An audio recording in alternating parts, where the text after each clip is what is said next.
By the time I turned off the state road and started up the last narrow stretch toward Laurel Ridge County Airport, it was fully dark. Not the kind of dark you get in town where there's always a gas station sign somewhere or a porch light left on too late. This was mountain dark. The road climbed through trees and then opened just enough for the fence line to appear beside me in broken sections, silver where my headlights caught it, and gone where they didn't. The pavement had that patched-up county feel to it, seams and shallow cracks and gravel pushed to the edges. My tires made a steady dry hiss over it. I kept expecting to crest the rise and see something bigger waiting for me. More lights, more movement, something that looked like an airport in the way people mean it when they say the word. Instead, I saw a low sign, a gate, a squat building off to one side, and the long dark lay of the runway beyond it. Laurel Ridge sat out in the mountain valleys of southwest Virginia, the kind of place that looked close on a map and felt a lot farther once the road narrowed and the lights ran out. The beacon turned slow against the sky, throwing out green and white in that patient rhythm airports use when they're there for whoever still needs them. From a distance, it looked less like a signal and more like a habit. That was my first real thought about the place. Laurel Ridge didn't feel busy enough to be open, and it didn't feel abandoned enough to be dead. It felt like something in between, still running because stopping would require someone to admit nobody needed it anymore. The access road curved along the fence and dropped me into a small lot in front of the little airport office on the private side of the field. There were only 2 other vehicles there, one pickup with mud dried along the rocker panels and one county sedan with a light bar that was turned off. The building itself looked older than it had in the listing. The lights inside were on, but only in the office and a back room. Everything else sat in shadow. Beyond the glass, I could see the apron spread out in dull gray under scattered lighting, with a couple of hangars farther down and nothing moving between them. I cut the engine and stayed in the truck for a second with my hands still on the wheel. I'd worked enough jobs by then to know the feeling of a place before anyone said a word. Warehouses, delivery docks, maintenance contracts that dried up after 2 weeks, overnight cleanup in buildings that made more sense at 2 p.m. than they ever did at 2 a.m. You learn pretty fast when a place is organized, when it's desperate, and when it's both. Laurel Ridge felt like both. The office door gave a little when I pushed it, then caught, then opened the rest of the way. Inside smelled like old coffee, floor cleaner, and paper that had sat in metal drawers too long. Not dirty, just used. There was a front counter, a desk behind it, a radio unit, a phone, and a row of windows looking out toward the dark glass of the apron. A man in a work jacket stood behind the desk with a file open in front of him. He looked up once and then back down like he'd already decided I was probably who I was supposed to be. "You Victor Haines?" Arthur asked. "Yeah," I said. Arthur looked down at the file. "You can start tonight?" "I can start now," I told him. He kept his eyes on the dark glass. "You all right working out here by yourself?" That was all of it. No warm-up, no speech about the airport, no careful walk through my background like he needed to be sold on me. He glanced at my ID, had me sign 2 pages, slid over a ring with more keys than I expected, and pointed out where the logbook sat on the desk. The whole thing moved so fast it barely felt like hiring. It felt like being slotted into an empty chair before somebody noticed it had been empty too long. I had answered enough job listings by then to know when I was getting picked because I was qualified and when I was getting picked because I was available. This was the second kind. Arthur didn't ask much about my last job. He didn't ask why I'd bounced between work that didn't stick. He didn't ask about night shifts except for that one question, and even then it didn't sound like he meant the schedule. It sounded like he meant the place. While he looked for one last form, my phone lit up on the counter with an unread message from Marilyn. I only saw the first few words before the screen dimmed again, but that was enough. Pharmacy, refill, Friday. I didn't need the rest. Money had a way of staying in the room even when nobody talked about it. That was part of why I'd taken the posting so fast. A steady overnight job in a county airport wasn't anything I'd pictured for myself. But at that point, I wasn't in the market for pictures. I was in the market for something that cleared every 2 weeks. Arthur handed me the keys and gave me a few clipped instructions that sounded less like training and more like the things a man says when he's already halfway out the door. Then he stopped. Not dramatically. He just stopped, like there was something else he could have said and decided not to. I stepped back outside with the key ring cold in my hand and looked over the apron for the first time as the man responsible for it. The concrete stretched out under thin pools of light. Beyond that were the hangars, the darker line of the field, and the runway laid flat in the valley like a strip of black water. The beacon turned again. Nothing moved. Nothing hummed except the lights and the faint current sound you get from old fixtures at night. I didn't feel afraid standing there. I just had the strong, uncomfortable sense that the place was quieter than it ought to be, and that Arthur's question was still sitting there, waiting for me to understand what he meant. Arthur didn't waste steps. Once I had the keys in my hand, he moved through the place like a man showing me only what he'd be blamed for if I got wrong. The front counter came first, a waist-high surface with old laminate curling a little at one corner and enough room behind it for the phone, the radio base, the logbook, and a coffee maker that looked older than both of us. Past that was the front glass facing the apron, dark now except for the spill of light from inside and the few pale fixtures outside. He pointed things out with 2 fingers instead of his whole hand, like he'd done it too many times to waste energy on a full gesture. Arthur pointed at the logbook. Write down anything that matters. What counts as mattering? I asked. He took a second before answering. You'll know. That was the level of detail he liked, just enough to keep the place moving, not enough to make a man feel settled. He showed me the desk phone next, then the radio, then the clipboard where fuel tickets and service notes got clipped when there were any. Most nights, he said without saying it directly, there weren't many. Out the back door was the equipment side of the field. A battered tug sat under a light that hummed faintly. Beyond that was the fuel area, fenced off and colder than the rest of the lot because it sat open to the wind. Off to the right stood the nearest hangar, the metal skin dulled by years of weather and patched paint. Farther out was the outer gate where the access road bent in from the county line. Every place he showed me had the same feel to it, used, maintained just enough, waiting more than working. He told me what the shift boiled down to. Keep the office locked when it needed to be locked. Watch for any late arrival that called ahead. Make apron rounds on schedule. Check the lights, check the gate, check the hangars, check the locks, then check them again later. If something looked wrong, write it down. If something was open that should have been shut, shut it. If something was shut that shouldn't have been, that was probably a day crew problem, unless it turned into mine.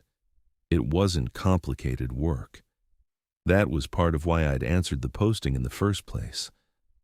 I'd done enough jobs by then to recognize a routine built out of things nobody important wanted to stay late and handle themselves.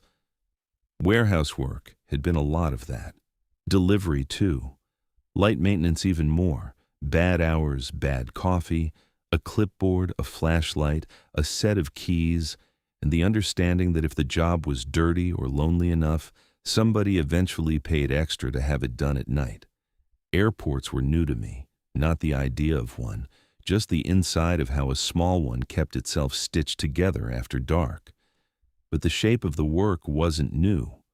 Walk the space, learn what normal sounds like, notice what breaks pattern. Don't get lazy because the place looks half asleep. Places like that always punished lazy in one way or another.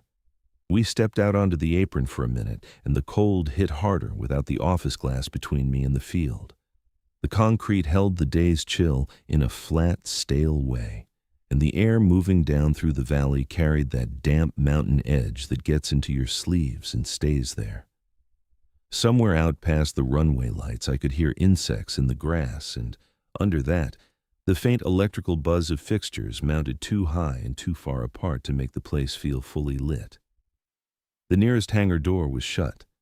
The padlock on the side gate was cold enough to sting my fingertips when Arthur lifted it to show me how it sat.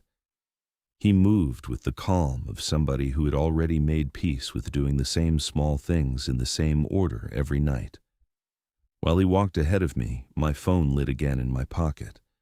I checked it when he paused at the outer gate. Marilyn. Refill still pending. Call tomorrow. I locked the screen before I could read more than that. I didn't need the full message. I already knew what it meant. Another bill. Another day of promising I'd move things around and make it work. That was the real reason I was standing in a county airport in the mountains at night, pretending this all felt more normal than it did. I needed something that lasted longer than a week and cleared on time. I needed a job I could point to when the next prescription came due. It didn't have to be pretty. Pretty had stopped mattering a while ago. On the walk back toward the office, I looked past Arthur to the row of hangars and the empty dark between them. How many people are on nights? Usually one, he said. The last guy quit? I asked. Arthur picked up his coat. You can ask Gideon. He said the name like I should already know who that was, or like it didn't matter whether I did yet. Then he slipped his arms into the coat, checked the keys on his own ring by feel, and glanced once through the front glass toward the apron before heading for the door. That was what stayed with me more than anything else.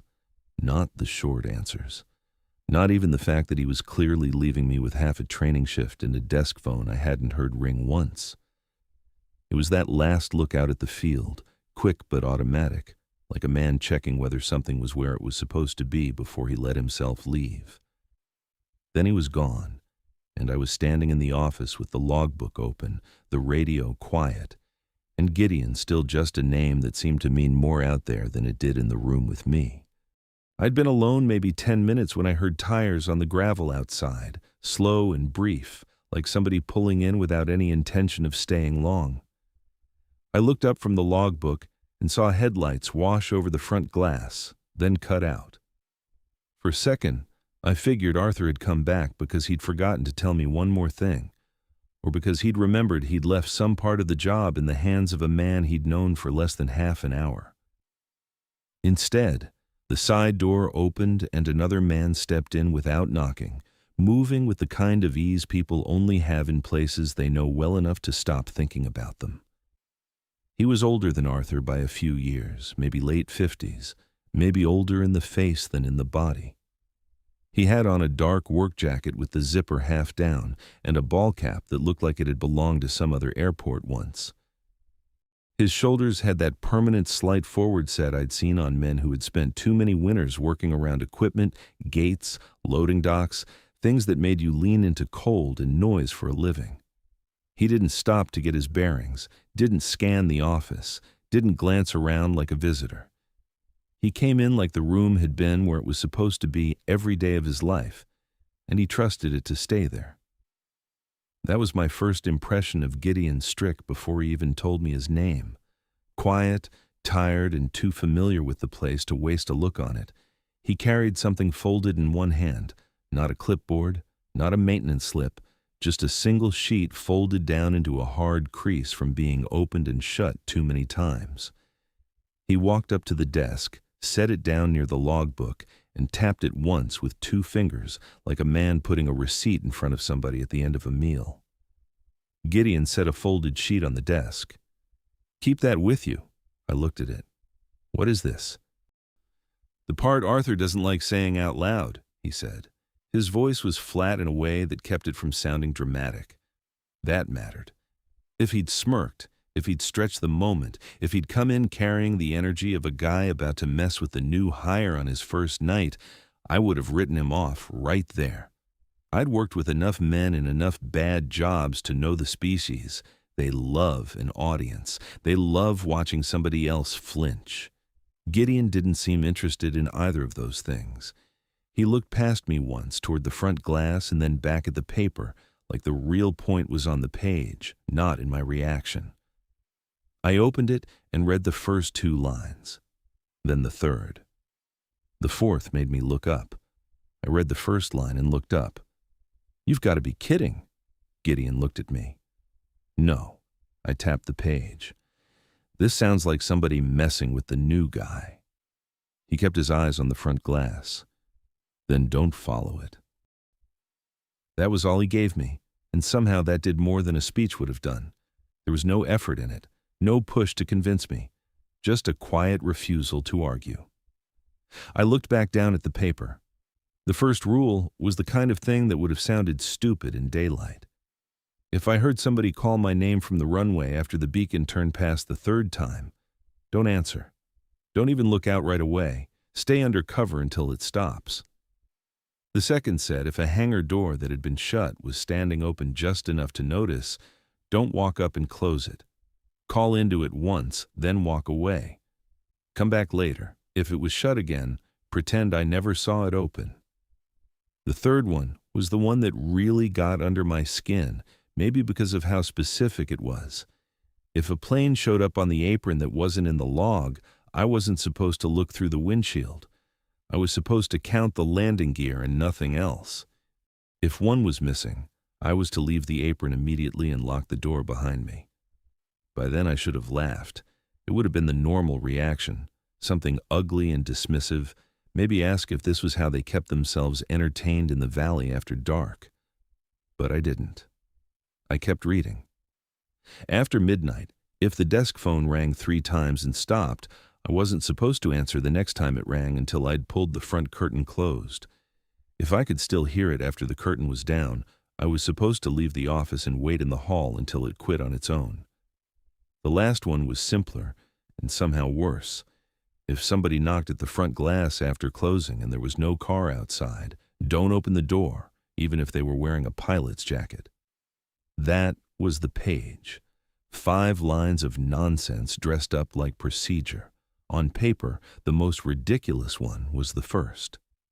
A voice from the runway calling my name after the 3rd sweep of a rotating beacon sounded like the kind of mountain story men told in bars after enough hours and not enough company.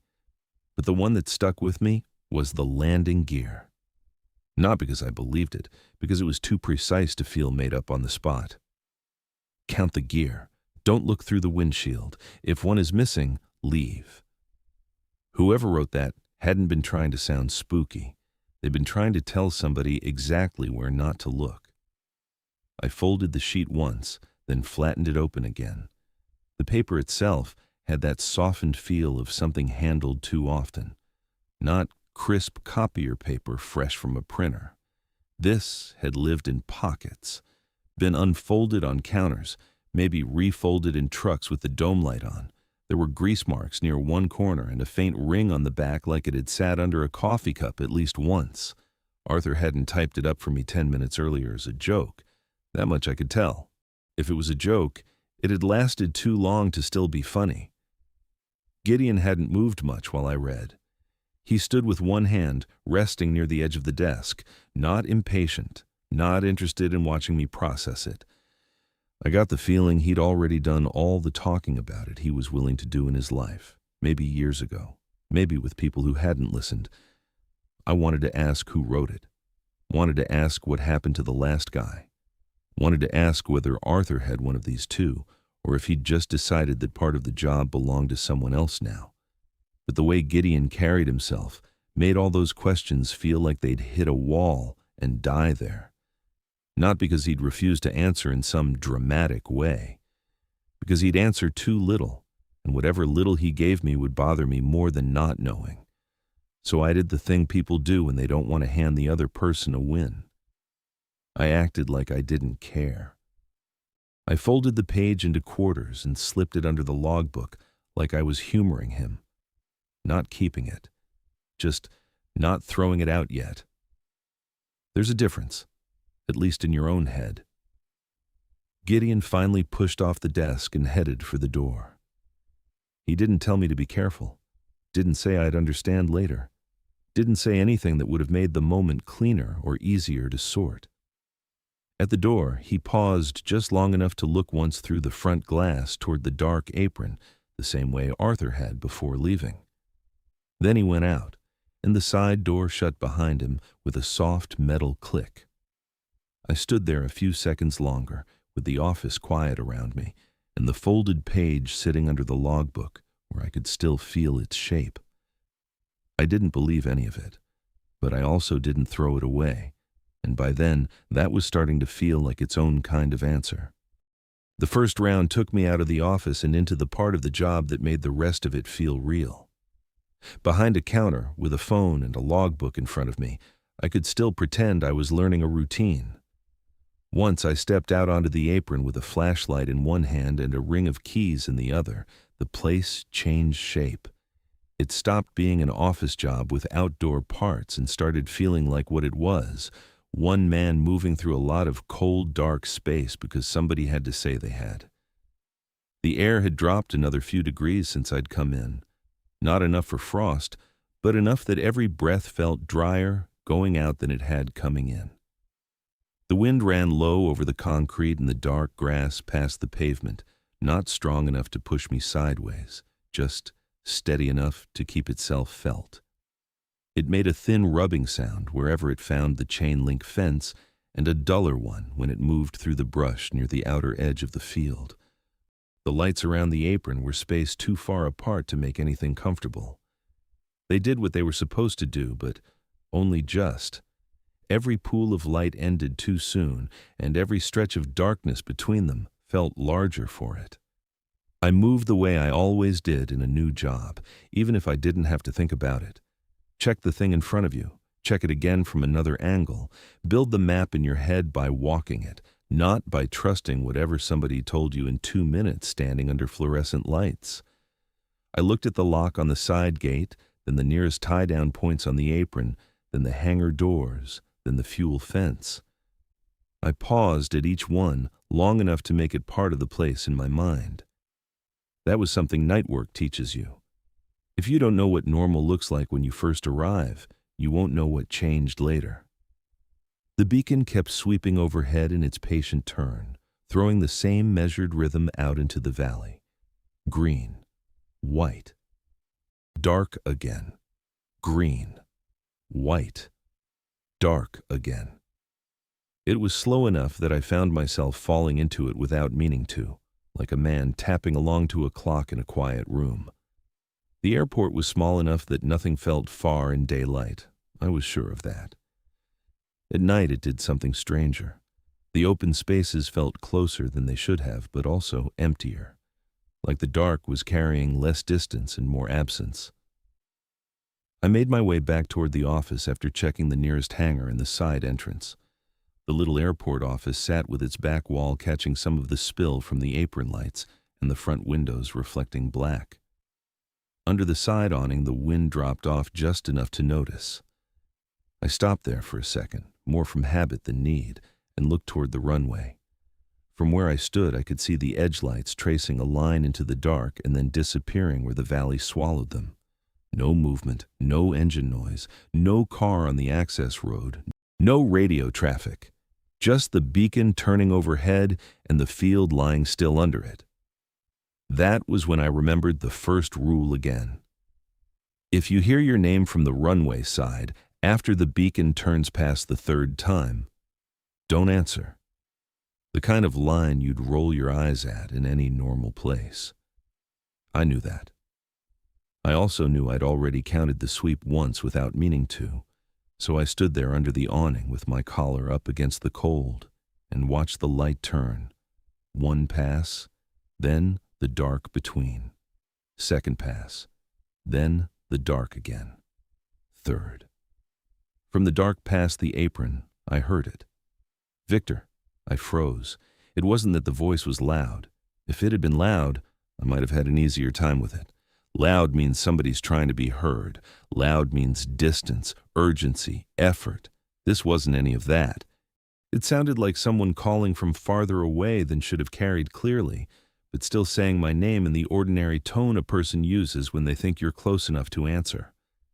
Not a shout from a runway, not a bark from the fence. Just my name, plain and level, from a part of the field where there should have been nobody to say it. A second later it came again, not louder. Victor. Every part of me wanted to answer. That was the worst part. Not fear, reflex. The automatic social motion of hearing your name and giving something back. Yeah? What? Over here. Doesn't matter. People answer their names before they think. That's how names work. My mouth even started to move. I felt it. My jaw shifted, breath drew in, and then the folded paper under the logbook flashed through my head so cleanly it might as well have been pinned there in front of me. Don't answer. Don't look right away. Stay under cover until it stops. I kept my mouth shut. I don't know how long I stood there after that. 10 seconds maybe. 15. It felt longer because once a thing happens that shouldn't, time starts stretching in ugly ways. I kept my eyes level and not too far out, trying not to do exactly what the rule had named. I listened for footsteps, for a gate chain moving, for a vehicle rolling slow without lights, for radio chatter I'd somehow missed. I got none of it. There was only the wind against the fence, the hum from the lights, and my own pulse starting to work too hard in my throat. Eventually, I did look. Not all at once. Not like a man searching for somebody. More like a man letting his eyes slide into a place they were going anyway. The apron was empty. The nearest strip of runway I could see was empty. The edge lights held steady. No shape moved between them. No person stood by the fence. No truck idled with the headlights off. Nothing in the dark gave me a body to put the voice in. I stayed where I was until the cold in my fingers started to push me back toward movement. Then I went inside and shut the door behind me a little harder than I meant to. The office felt smaller after that. Not safer, just smaller. I set the flashlight on the counter, flexed my hand once, and told myself what I would have told anybody else in the same room. Sound carries strangely at night. Valleys throw things around. A voice from the road, maybe. Somebody outside the fence. A hunter or some idiot local trying to get a rise out of the new guy. Or maybe I'd done exactly what Gideon's paper was designed to make me do. Maybe I'd stood alone in a quiet place with a stupid rule in my head and let my own nerves build a voice out of wind and expectation. That was all possible. More than possible. It was likely. I knew that. What bothered me was that none of those explanations made the sound feel right in hindsight. They only made it easier to survive in the next minute. Back inside, I picked up the handheld. Laurel Ridge Base, radio check. The radio answered with a soft burst of static and nothing else. I stood there listening to the empty channel a second longer than I needed to, then set it back down and looked through the front glass toward the apron. My reflection looked thin and pale over the dark outside. For a moment I could still hear the voice exactly as it had come in, not loud, not strained, just close enough to expect an answer. I didn't believe the rule, not really, I wasn't there yet. But I also wasn't laughing at it anymore, and that was close enough to feel the difference. I slept in pieces the next day, not in hours. I'd get maybe 20 minutes, maybe 40, then come up out of it with the same feeling every time, like I'd missed a sound that mattered. My apartment stayed dim because I'd pulled the blinds before daylight had fully settled in, but even in the dark I could tell I wasn't really resting. I kept seeing the side of the runway in my head, the line of lights cutting off into the valley, and hearing my name the way it had come the night before. Not loud, not strained, just close enough to expect a response. By noon, I had built 3 or 4 decent explanations for it, and by 1 I had stopped believing any of them all the way through. Sound carried strangely in the mountains. I knew that. A voice from outside the fence could have bent wrong in the dark. Somebody local could have decided to have fun with the new hire. My own head could have done more than I wanted to admit after a long drive, a quick hire, a silent airport, and a folded sheet of rules dropped in front of me by a man who didn't smile once. That last one felt safest, so I leaned on it the hardest. If somebody hands you a page that says, "Don't answer your name after a certain sweep of a beacon," then later you hear your name at night, your brain is going to meet the moment halfway. That was reasonable. Embarrassing, but reasonable. I told myself that while I stood in my kitchen looking at the numbers in my checking account and the notification from the pharmacy app that Marilyn's refill was still pending payment. I told myself that while I reheated bad coffee and let it sit too long before drinking it. I told myself that while I stared at my phone, thinking about calling Arthur and telling him the place wasn't for me. I never made the call. That wasn't courage. It wasn't curiosity either. If I'd had another job lined up, or enough money in the bank to absorb one more week of pretending things were fine, maybe I would have listened to the part of myself that already wanted distance from Laurel Ridge. But I didn't. I had rent. I had my mother's prescriptions. I had a work history that looked more stable from a distance than it ever had up close. People like to talk about walking away like it's always a clean moral decision. Most of the time it's math.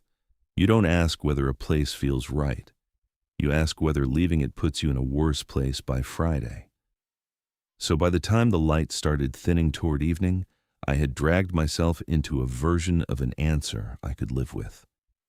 The first night had been bad sleep, mountain cold, and a new place getting under my skin.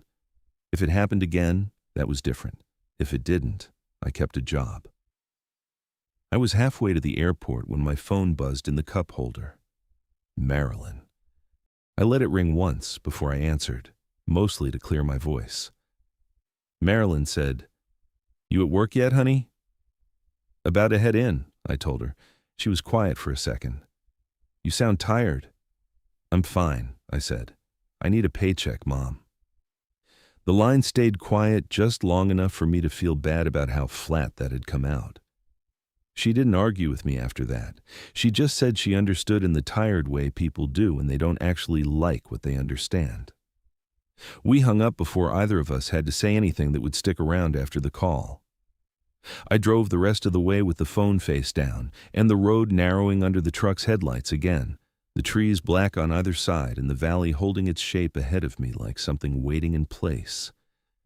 Laurel Ridge looked the same as the night before, which should have helped and didn't. Same sparse lights, same low office, same long dark field, and the beacon turning over it in that slow, patient rhythm. Familiarity ought to make a place easier. Sometimes it just teaches you where the empty parts are. The start of the shift passed without much to hold on to. I checked the office, checked the radios, checked the logbook, checked the gate, the locks, the hangars. I made myself move through the routine in the same order Arthur had shown me, partly because that was the job, and partly because repetition gives your head something to do besides listen to itself. The cold was about the same. The wind may be a little lower, but not enough to matter. The lights still hummed faintly where they hung over the apron. I kept waiting for the place to produce some explanation for the night before. A truck on the access road, a trespasser at the fence, something ordinary enough to embarrass me back into feeling normal. Nothing gave me that. It was sometime before midnight when I saw the hangar. Not the nearest one. The next one down, the one far enough off the office that I had to cross a stretch of apron and gravel to get a clean look at it. I knew, because I'd checked it once already that night, that the door had been down. I remembered the line of it sitting flush in the tracks and the padlock catching the beam of my flashlight when I passed. Now it stood open just a little. Not wide, not enough for a truck to pull out, just enough to register. A narrow seam of black between the edge of the door and the frame. I stopped where I was. The stupidest part was how easy it would have been to tell myself it didn't matter. Hangar door, old rollers, wind, somebody from day shift not seating it right. That would have been the normal run of thought. Instead, what came first was the rule. If a hangar door that had been shut is standing open, don't walk up and close it. Call into it once, walk away, come back later. I remember being annoyed before I was scared, annoyed at Gideon, annoyed at myself, annoyed that a single sheet of folded paper had managed to get between me and a thing as simple as walking up to a door and pulling it down. I stood there with the flashlight beam cutting across the apron and thought about just going over there out of spite. Then I looked at the dark inside the opening. It wasn't that I saw anything. That would have been easier. It was that the darkness inside the hangar looked deeper than the darkness around it, like the slit in the door wasn't opening onto the same night as everything else. A shape of black behind a shape of black. It made no sense, and I knew that while I was looking at it, but the feeling got there first. I stopped outside the opening and called once. "Anybody in there?" My voice went in and didn't give me much back. Maybe a little flat return-off metal. Maybe not even that. No footsteps, no answer, no scrape of a boot, no movement inside. I waited another second, then turned around and walked away. That part felt worse than standing there. Walking away from a thing that needed checking in the middle of a shift goes against every ugly job instinct a man has. You deal with what's in front of you. You don't leave a half-open door sitting in the dark because some wrinkled piece of paper told you to. But I did. I walked back toward the office with that slit of black still sitting behind me in the corner of my mind like an open eye. I made myself take my time with the next few minutes. I checked the side gate again, even though it hadn't needed it. I looked at the fuel fence. I wrote down the time of the round in the logbook because writing something ordinary felt important right then. Then I went back out. The hangar door was shut. That was it. No dramatic slam heard from across the apron. No person stepping out into the light. Just shut. Clean line. No seam visible. Exactly the way I remembered it before. I stood there looking at it longer than I needed to, the flashlight steady in my hand and my stomach working through that slow, cold drop that comes when something changes without letting you witness the change. I told myself there were still explanations, wind settling it, rollers shifting, my memory being less perfect than I wanted it to be, all possible. Still, I didn't walk up and touch the lock right away. I hated that I didn't. When I finally got back into the office, I realized I was moving more quietly than before, like I was trying not to wake something in a place that wasn't asleep. I shut the door, took my hat off, put it back on, and looked out through the front glass to the apron without seeing much of it. The office had felt small the night before. Now it felt more like a shell. Thin walls, thin glass, a desk and a counter between me and a lot of dark. I was suddenly aware could press closer without crossing much ground. I checked the time. Just after midnight. A little after midnight, the desk phone rang 3 times and went dead. I didn't move at first. I just looked at it. The sound wasn't loud in the room, but it had a weight to it. The radio never did. Phones sound official even when they're doing nothing useful. Those 3 rings hit the office and stopped so cleanly that the silence after them felt placed there on purpose. I kept my eyes on the phone another few seconds, waiting for it to ring again right away and turn itself into something normal. A wrong number. A delayed relay. Some pilot calling ahead from a county over. It didn't. I could hear the lights.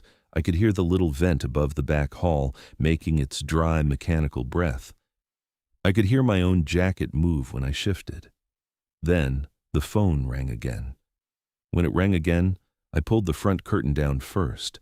The fabric rasped on the rod, and the office changed the second the glass disappeared behind it.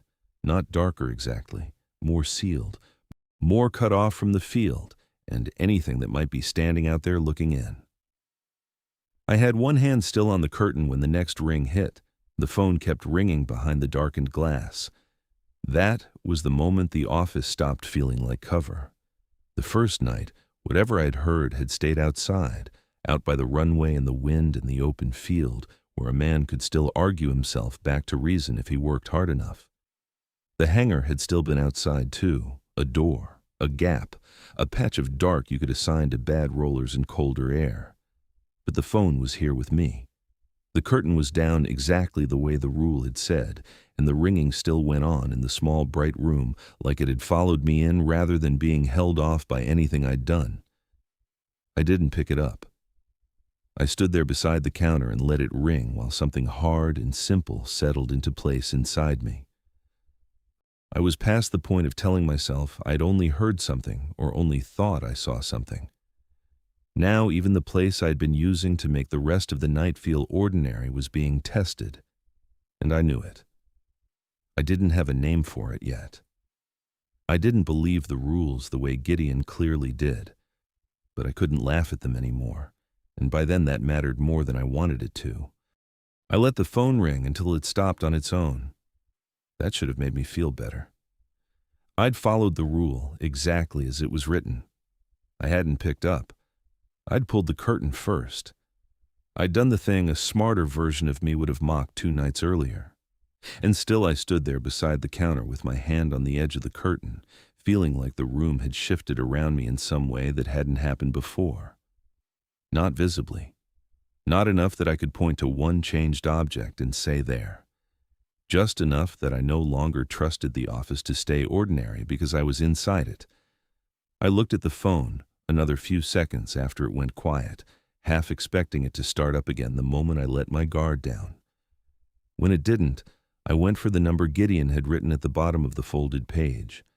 The paper was still under the logbook, soft from being handled, the crease more pronounced now from how often I'd unfolded it in my head, even when I wasn't touching it. I took it out, keyed the number into my cell, and stood there listening to it ring while the curtain stayed shut over the front glass. He answered on the 4th ring. Yeah. Something's wrong out here, I said. I heard my own voice and hated it. I wasn't panicked. That would have been easier to forgive. I sounded controlled in the way people do when they're working too hard to sound controlled. Did you answer your name? He asked. No. Did you pick up after 3 rings? No. He took a second before answering. Then keep doing what you've been doing. That was all. No question about what I'd heard. No explanation for the phone. No shift in tone that suggested surprise, concern, or even particular interest.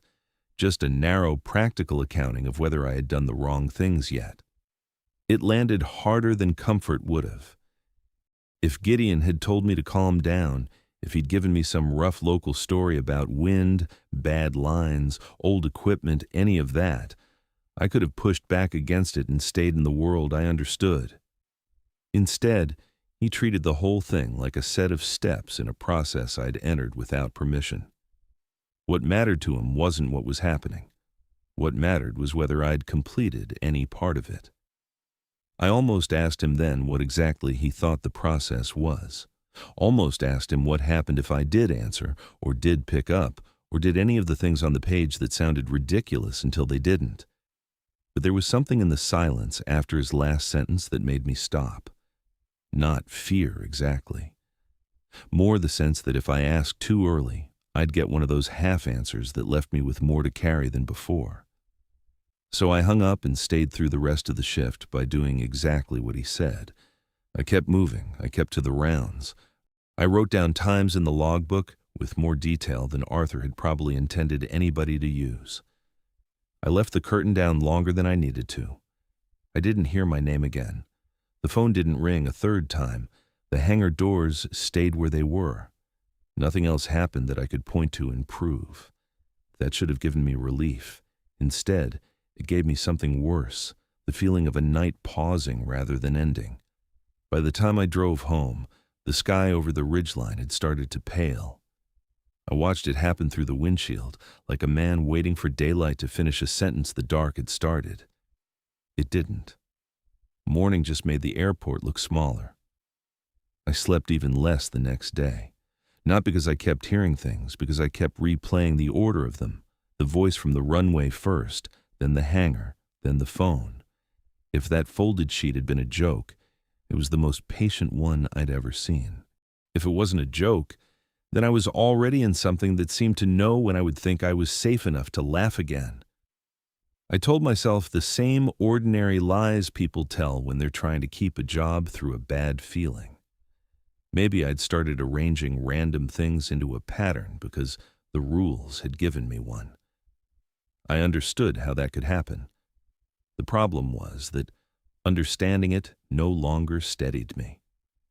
When I drove back up toward Laurel Ridge for the third night, the road felt narrower than before. Same pavement, same fence line, same turn at the sign. But the valley looked more sealed with the light gone, as if the dark was holding the place in a tighter grip than it had the first 2 nights. The beacon still turned over the field in that slow rhythm, but it no longer looked patient to me.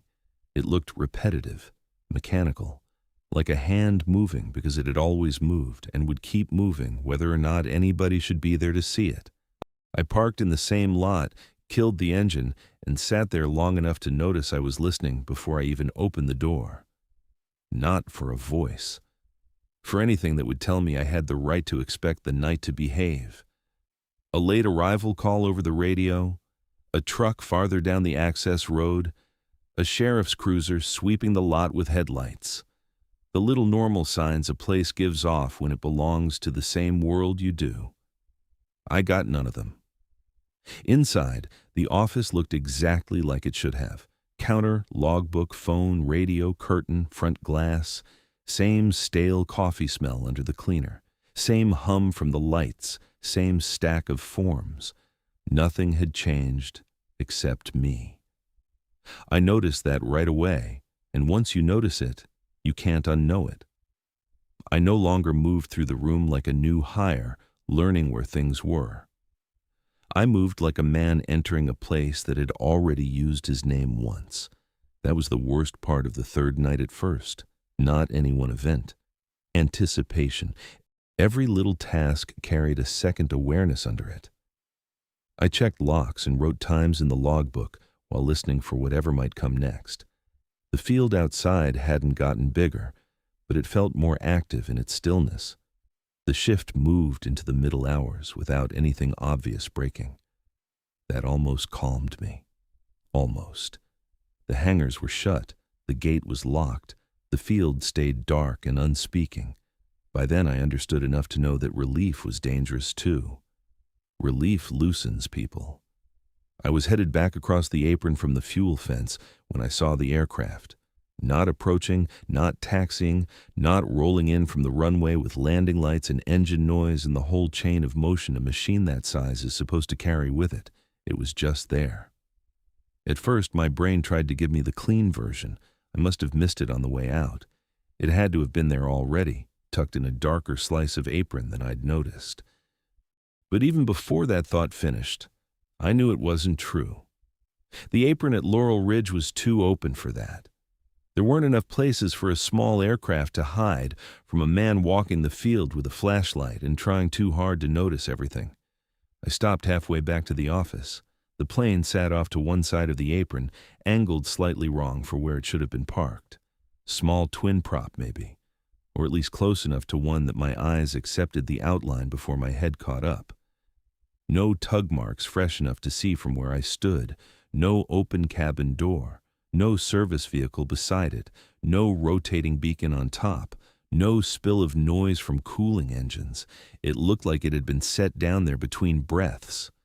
My first move was almost to reach for the handheld and call in a position check I already knew I wouldn't get answered. My second was to walk toward it. Both felt normal. Both felt like work. Then the third rule came back whole. If an aircraft showed up on the apron that wasn't in the log, don't look through the windshield. Count the landing gear. If one is missing, leave the apron and lock the door behind you.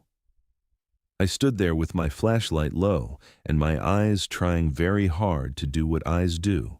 Find the cockpit, find a face, find a person to explain the machine.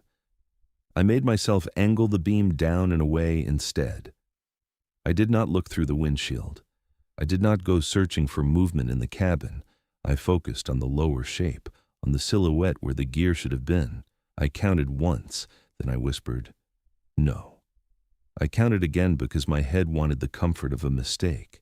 Main gear, no's. Except it wasn't.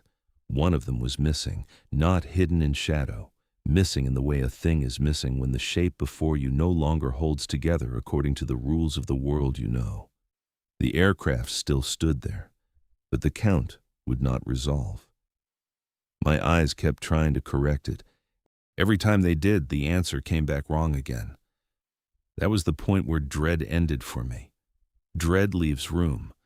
Dread says something might be wrong, and maybe you can still wake up into a version of events where it isn't.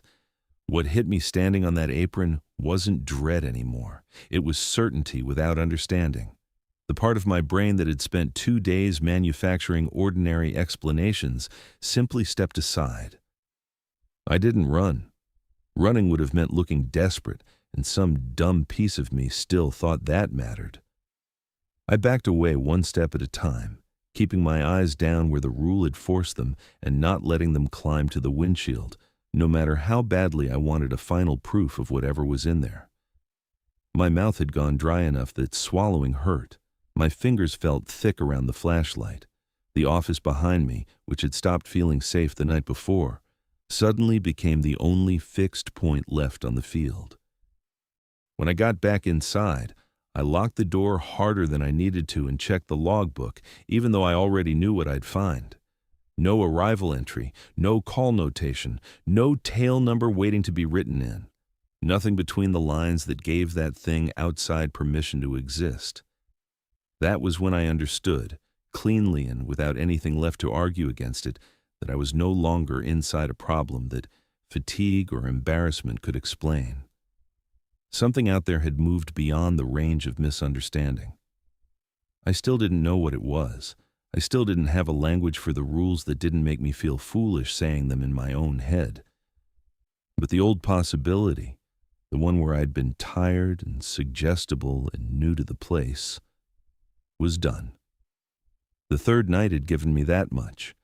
It had given me an aircraft on the apron with no arrival, no sound, and the wrong number of landing gear, and after that there wasn't a smaller truth left to hide in. I got back inside and locked the office door with a hand that didn't feel fully connected to me. That was the first thing I noticed. Not fear exactly. Delay. Like my fingers were taking orders from farther away than they should have been. The key scraped once against the cylinder before I got it seated right, and that tiny miss bothered me more than it should have. People who are fine don't miss locks they just used yesterday. People who are fine don't need to look twice at a deadbolt to make sure the metal really caught.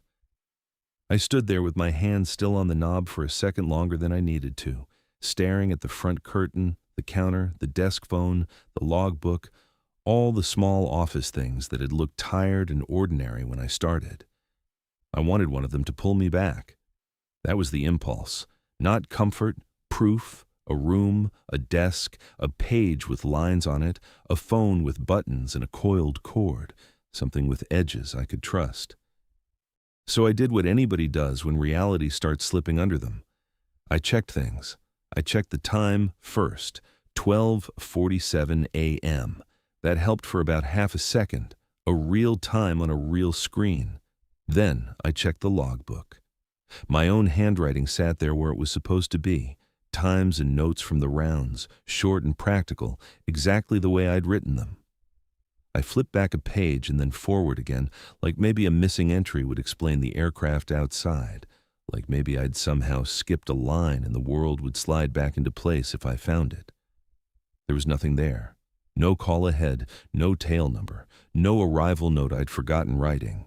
Just my own neat block letters and the same empty space where that plane had no right to be. After that, I checked my phone. No missed call, no text, no voicemail. I don't know how long I stood there moving between the desk, the counter, and my own pockets, proving the same small truths over and over. Time still moved. The lock was still set. The office light still buzzed. My phone still showed the right date. The pen on the desk still worked when I dragged a line through the margin of a scratch pad just to see fresh ink happen on command. Every single thing I touched kept behaving like itself, and somehow that only made the whole night worse. It made the surface feel thinner. That's the best way I know to say it. Not broken. Thin. Like all the ordinary pieces were still there, but only barely. And something underneath them had started pressing up hard enough for me to feel the give. I tried to make myself breathe slower. I looked at the radio and thought about calling Gideon back right then stopped, because I already knew what he'd ask first. Did you answer your name? Did you pick up after 3 rings? He wouldn't care about the fear in my voice. He'd care about the steps. And what scared me most by then was that I was starting to understand why. The folded rules page sat beside the logbook. I hadn't even realized I'd taken it out again. I looked at Rule 3 and felt my stomach pull tight when I got to the line about the landing gear. It was one thing to read words on paper, another to stand on the apron and find out the paper had known the shape of your next mistake before you did. That was when my phone lit up on the counter with Marilyn's name. I answered before I even thought about it. Of course I did. There are reflexes older and deeper than fear, and hearing my mother's name at that hour cut straight through everything else. "Victor?" Marilyn said. "Yeah, Mom, you okay?" At first she sounded like herself, not perfectly, but enough. A little tired, a little distant in the way anyone sounds over a cell connection late at night.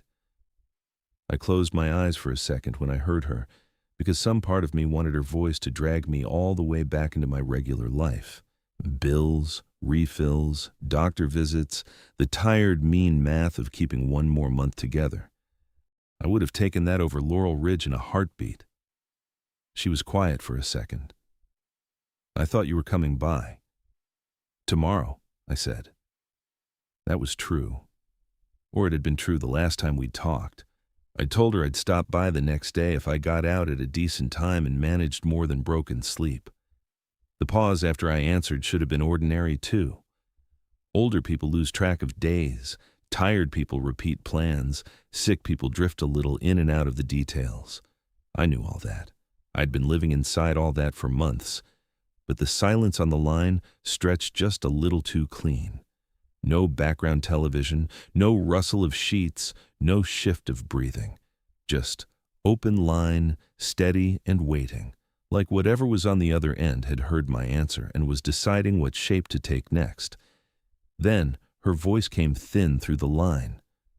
"Don't let anybody in tonight." Every muscle in my back locked at once. It wasn't that the words were impossible. If anything, that was the problem.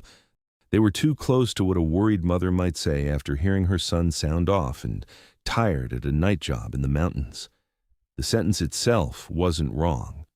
The voice carrying it was thin, yes, but not weak. Far away, but not in the way distance sounds. More like the line had flattened her into something narrow and exact. No softness left in it. No wandering edge. Just the words placed one at a time where I was supposed to hear them. I said her name after that, but by then the line had already gone dead. I stared at the screen until it dimmed in my hand. Then I checked the call log right away. Marilyn's number was there, same as always. I hit it back and got sent to voicemail after too many rings. Her recorded greeting sounded normal, tired, real. That should have helped. It didn't. It only pushed me into the worst kind of split. If I dismissed the call, what if it really had been her, confused, awake too late, reaching out because she needed something and didn't know how to say it cleanly? If I trusted the call, then I was already doing exactly what the thing at Laurel Ridge seemed to want from me, taking what came through a familiar voice and letting it steer me. I set the phone down carefully after that, like it might ring again if I breathed on it wrong. The office around me looked the same. The curtain was still down, the logbook still open, the rules page still there. Nothing had changed except the one line I couldn't stop hearing. "Don't let anybody in tonight." By then I couldn't tell whether that warning had come from my mother or from the same thing that knew my name out on the field, and that was worse than fear. Fear gives you a direction. This gave me two, and I no longer trusted either one. After the call with Marilyn, The office stopped feeling like a room and started feeling like a checkpoint. That was the shift. Before that, even with the phone and the aircraft and the voice from the runway, some part of me had still been treating Laurel Ridge like a place where strange things were happening around a normal job. After that call, I couldn't pretend the job was separate anymore. The thing out there, whatever it was, wasn't just brushing against the edges of the shift. It was using the shift, using the routines, the doors, the phone, the habits built into the place. It knew where to reach because the airport itself gave it places to do it. I stood there another minute with my phone in my hand, then called Gideon again. He didn't answer the first time. I hung up, called back, and listened to it ring while I stared at the curtain over the front glass. On the second try, he picked up, and before he could say anything, I was already out from behind the counter and moving toward the side door. I didn't want to stand in the office and have that conversation. I didn't want the desk phone in the room with me while I asked the question I should have asked earlier. I stepped outside under the side awning with the handheld clipped to my belt and my phone at my ear. The air had gone colder, and the valley carried sound in that deadened way it gets after midnight, where every little mechanical noise seems sharper because the rest of the world has pulled back. Gideon's truck was parked off by the maintenance shed with the lights out. I hadn't heard him arrive. That didn't comfort me. He was standing near the side of the building when I came around, one shoulder against the wall, his cap brim aimed toward the field. He had the phone in one hand, not speaking into it anymore because by then I was close enough that he didn't need to. "You knew," I said. "Yeah," Gideon said. "Knew what?" He looked past me toward the dark field. "It wants to be received." I stared at him. Received as what? Gideon's face didn't change. An arrival. He kept his eyes on the runway. That's what the rules are. Places to cut the chain. That was all he gave me in words, but it was enough to do more damage than a long explanation would have. Sometimes one clean sentence is worse than 10 vague ones, because once it lands, your own head starts building the rest whether you want it to or not.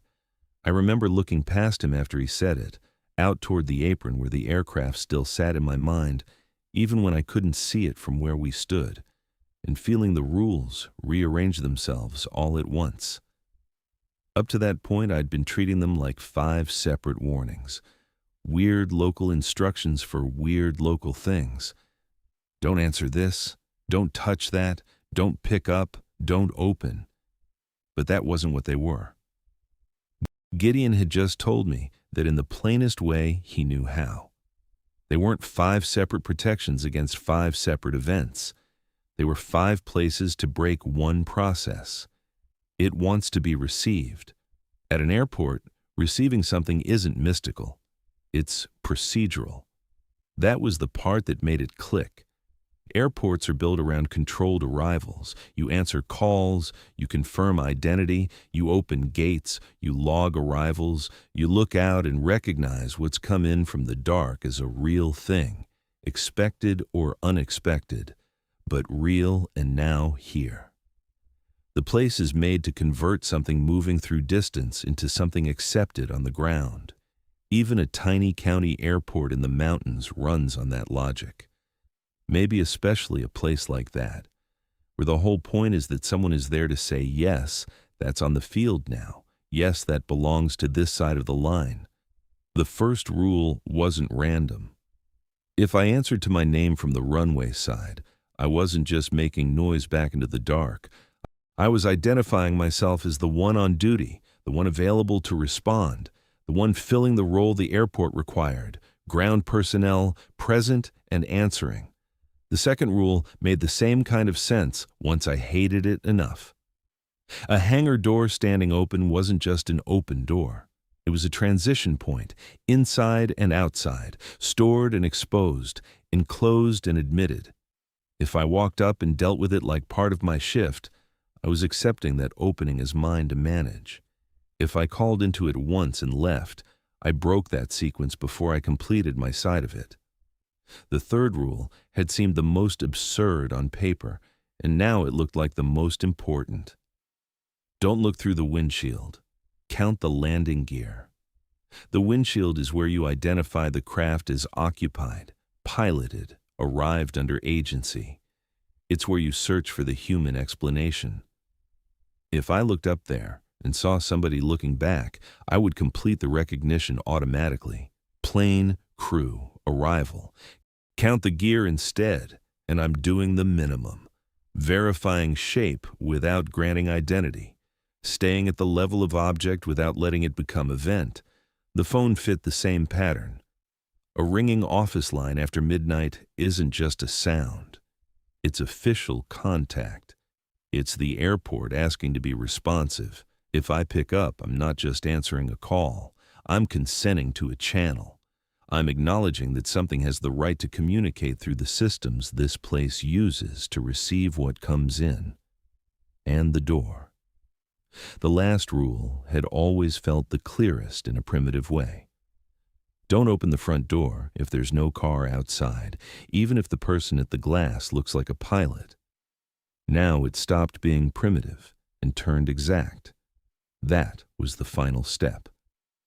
Once the airport worker answers, approaches, recognizes, and receives, the last thing left is access, entry, bringing the arrival inside. I didn't say any of that out loud to Gideon. I didn't have to. Once he saw it settle on me, he knew I had it. He still didn't volunteer much more, but I pieced enough together from the way he stood there and the few practical scraps he'd let slip earlier that the shape of the thing was clear, even if the edges stayed blurry. Years back, before my time and maybe before Arthur's too, something had happened in the valley during an arrival. Not a big commercial crash, nothing people would make movies about. Small field, small aircraft, bad weather or bad visibility or some other ordinary reason for things to go wrong in mountain country. A plane came in, or tried to, and whatever happened that night never resolved cleanly enough for the place to be done with it. It never fully arrived, but it never fully left either. That was the part I understood without Gideon laying it out line by line.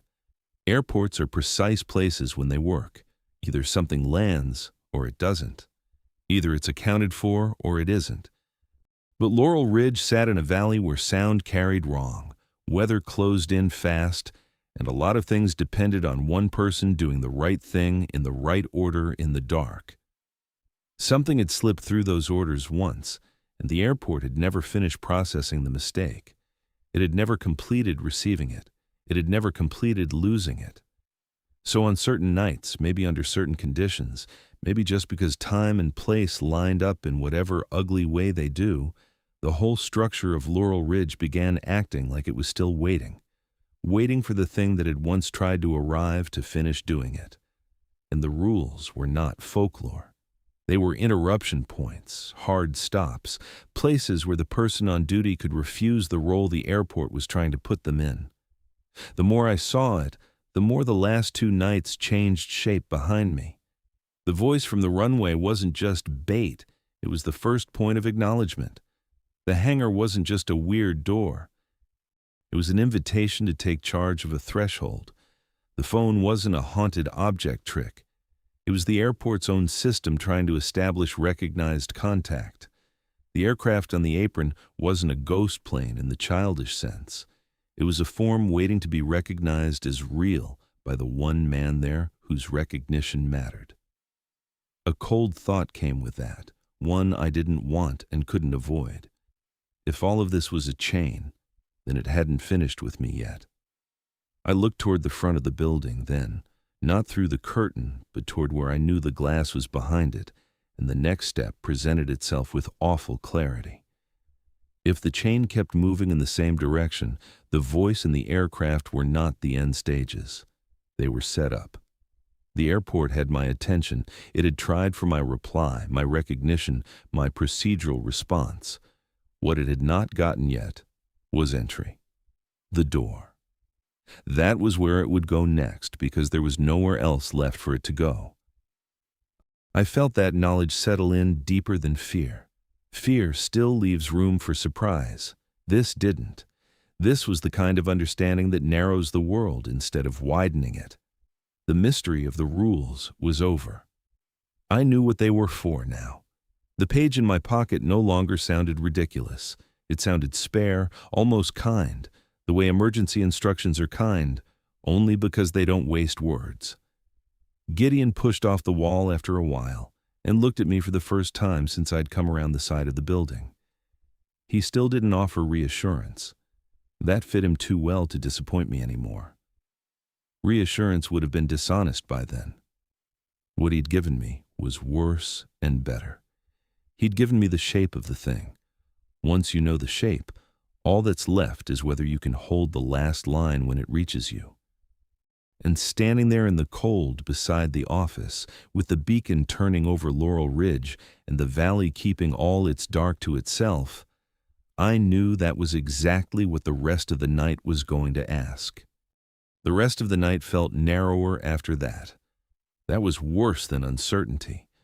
I went back inside and checked the lock again, even though I had already checked it twice. The office looked exactly the way it had looked every other night. Counter, phone, radio, logbook, curtain across the front glass. Nothing torn up, nothing visibly wrong. That was part of what made Laurel Ridge so hard to explain afterward. The place never stopped looking like a real workplace. It just kept finding ways to use that against me. I left the curtain closed. I kept the lights on for a while because some stupid part of me still wanted the room to feel normal. I stood behind the counter with the folded rules page in my hand and didn't need to read it anymore. By then I knew it too well. Don't answer, don't approach, don't recognize, don't accept contact, don't open. The hardest part of the waiting was how ordinary my body stayed while my head kept bracing. My hands were cold. My shoulders hurt from holding tension too long. I could smell stale coffee and old paper and floor cleaner. The vent over the hall kept pushing out that dry mechanical breath. The radio sat silent. Time moved 1 minute at a time, and every minute that passed without anything happening made me think maybe I had gotten ahead of it. Maybe I was giving shape to something that only knew how to graze the edges. Maybe the aircraft had been the worst of it. Then the quiet changed. Not all at once. It just shifted. The room didn't get louder or darker. It got more exact. The little ordinary sounds stood farther apart from each other, like something had stepped in between them and stretched the air. Then the knock came at the glass. 3 slow hits, not frantic, not desperate, the kind of knock a person uses when they expect somebody on the other side to come open the door, because opening the door is what doors are for. I turned toward the front of the office without moving closer. The curtain was mostly drawn, but there was a thin gap near the edge where I could see a narrow piece of the overhang and the concrete beyond it. A shape stood under the overhang, still as if it had always been there. That was what made my blood go cold. Not that I hadn't heard it approach, not that there was no vehicle outside. It was the stillness. It didn't look like somebody who had walked up and stopped. It looked placed. The outline was close enough to a man in a pilot's jacket that my eyes accepted it before my head did. Dark jacket, shoulders right, one arm hanging down, one slightly bent. Everything about it was arranged to pull the right instinct from me. Somebody's out there. Somebody needs to be let in. Through the glass, it said, "Victor." The desk phone started ringing behind me. That sound filled the room fast. The office line had already been turned into part of this, and hearing it again while that thing stood at the glass made the whole place feel less like a building and more like a machine trying to complete a function. Outside, a voice. Inside, a line waiting to be answered. Between them, me. My belt radio cracked sharply. The handheld cracked at my belt. "Stay off that door," Gideon said over the radio. That was enough. It had to be enough, because there was nothing else anybody could tell me by then. The rule was the answer, the only one left. The knocking came again, harder this time. Not wild, not angry, just more certain, more entitled. It sounded less like a stranger trying to get attention and more like somebody being kept from a place they belonged. I backed away from the counter one step at a time. The office light suddenly felt like a mistake. too bright, too welcoming, too much like the room was still open for business. I reached for the switch by feel and killed them. The office dropped into black. Not perfect black. There was still the faint red charge light on the radio dock and the thin gray edge where night pressed around the curtain. But the room stopped offering itself. It no longer felt staffed. It no longer felt ready to receive anybody. The phone kept ringing. The knock hit the glass again, then again. I could hear my own breathing and hated how loud it sounded. I put one hand flat against the wall beside the switch just to keep from reaching for something I shouldn't. The voice outside didn't rise. That was what made it worse. It stayed level, patient, like it believed all it had to do was wait out the part of me still trying to act like a decent worker. I didn't answer. I didn't touch the phone. I didn't pull the curtain back. I didn't offer one word through the dark. That was the whole confrontation. Nothing dramatic, nothing cinematic, nothing anyone would believe if they wanted a bigger story. I stood in the dark and refused to do the next ordinary thing. That was all it wanted from me, and that was all I had to keep from giving it. Time got strange after that. The knocking would come in a short set, then stop long enough for my body to start hoping, then come again from what sounded like the same part of the glass. Once I thought I heard the handle test softly. Once the phone stopped and I nearly moved before it started again. Every pause felt like bait. Every sound felt placed. Then, after some stretch of minutes too long to count cleanly, it all stopped. Not faded, stopped. No more phone, no more knock, no more voice beyond the curtain. I stayed where I was anyway. My legs hurt. My throat hurt from holding my breath wrong. My hand had gone numb against the wall.